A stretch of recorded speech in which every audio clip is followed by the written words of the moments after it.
Hey guys, welcome back to the Music Mindset channel. Tonight we're going to get into Wes Montgomery, a jazz pioneer, one of those innovators on that jazz guitar. I learned about Wes Montgomery through Pat Metheny. Back in the day when I learned about Pat Metheny, I found out that he had got his inspiration from Wes Montgomery. So I wanted to know who Wes was, and I started listening to his music. I realized that I had already heard some of Wes Montgomery's music, but didn't know it was him. At that time, they were kind of calling some of the stuff they were doing elevator music, you know what I mean? That song, Windy, was one of the first things that I heard. So tonight, we're just going to get into his background, and we're going to hear from Wes himself, and even his wife, and a few other people. So go with me, let's have some fun with this. I like to be educated, but I'm so frustrated. The hands of a man who's been described as the world's leading jazz guitarist, Wes Montgomery. Almost every respected guitarist in modern history has been influenced by Wes Montgomery.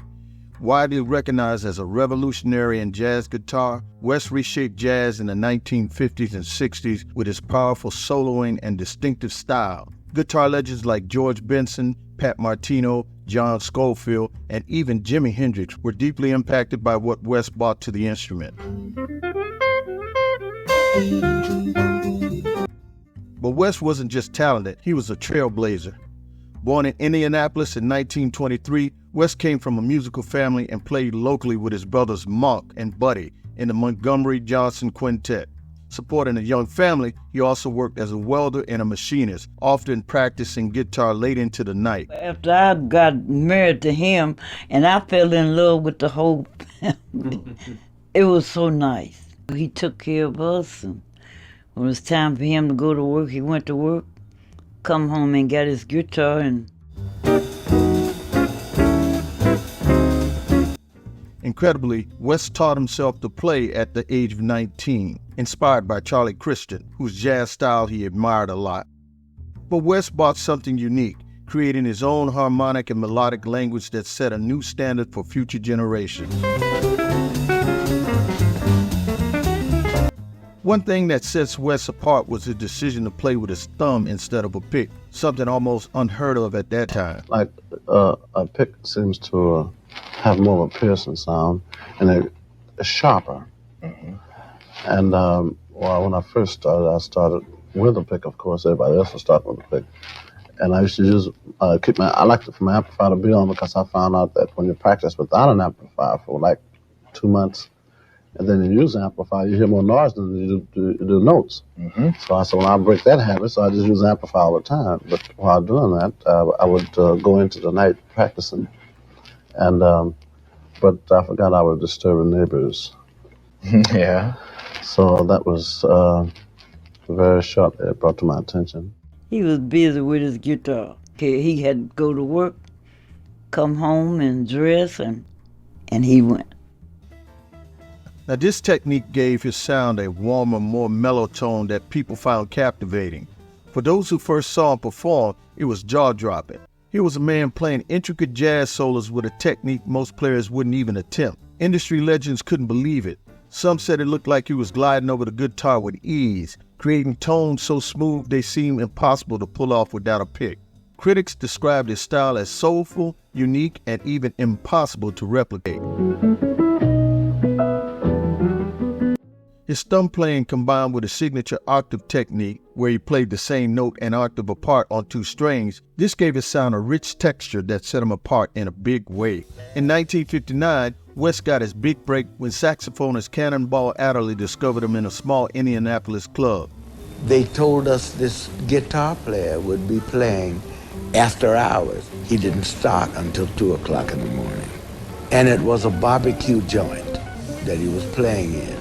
When we went to hear Wes Montgomery and had the barbecue, it was so remarkable that we called Orrin Keep News at our record company that morning, 4 o'clock in the morning, said, "You got to come out here and hear this man play with this vibrancy and with something entirely new. He was playing in these octaves, and we just sat there and listened and said, my goodness."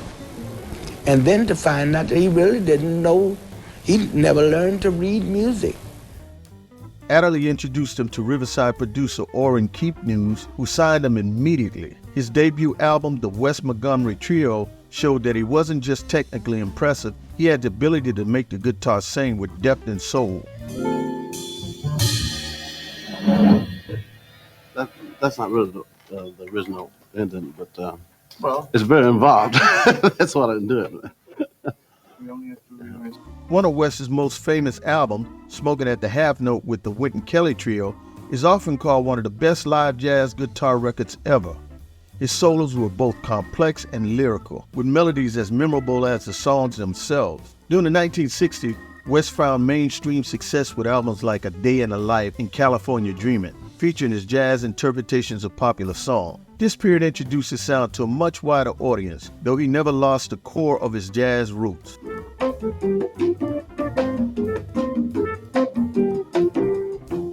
Wes's influence extended beyond jazz. His fluid, melodic phrasing left a mark on musicians from rock to blues. Hey, even Jimi Hendrix admired his unique touch and got his inspiration from Wes.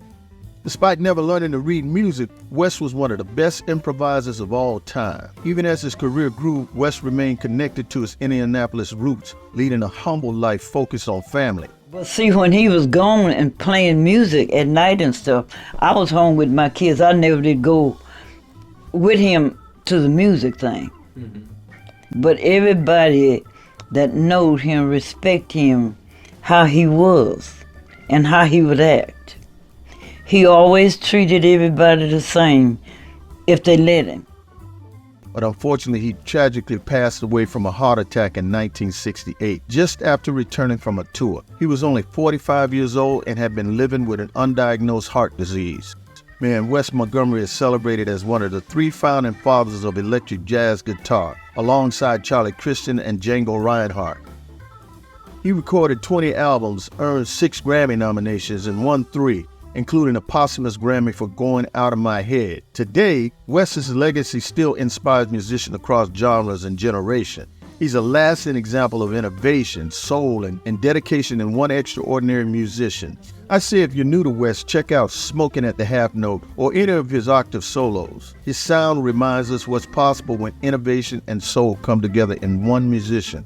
You know, it would be something if he was here now that you could see really what kind of person he really was.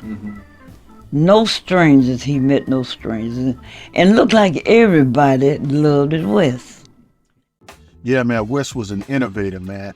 A lot of the musicians around now, like Lee Ritenour and a few other people like that, wouldn't even be what they are if they didn't get inspiration from somebody like Wes Montgomery. He's a great jazz musician. A lot of people loved him. He had a great personality. And I hope you appreciate this information and come back to the Music Mindset channel for more. I'm Mr. Mindset. I'll check you guys out later.